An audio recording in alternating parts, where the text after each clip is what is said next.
જોઈને જ મોઢામાં પાણી આવી ગયું ને? તો જય માતાજી, રાધે રાધે. આજે આપણે બનાવીશું એકદમ હેલ્ધી અને ટેસ્ટી માલપુડા. તો સૌ પહેલાં ઘઉંના લોટમાં ગોળવાળું પાણી ઉમેરીશું.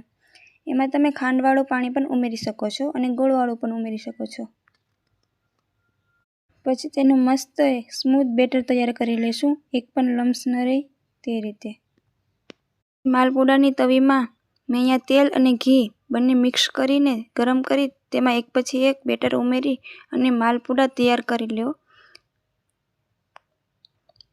તમે એને એક તેલમાં પણ બનાવી શકો છો અને ઘીમાં પણ બનાવી શકો છો. મેં અહીંયા ઘાણીનું તેલ અને ઘી, દેશી ઘી બંનેનો ઉપયોગ કર્યો છે, બંને મિક્સ કર્યો છે. આપણા માલપુડા પાકે ત્યાં તમે વિડીયોને લાઇક, શેર અને સબસ્ક્રાઈબ કરી દો. બંને બાજુથી સોફ્ટ અને ક્રિસ્પી થઈ જાય તો આપણા માલપુડા તૈયાર છે.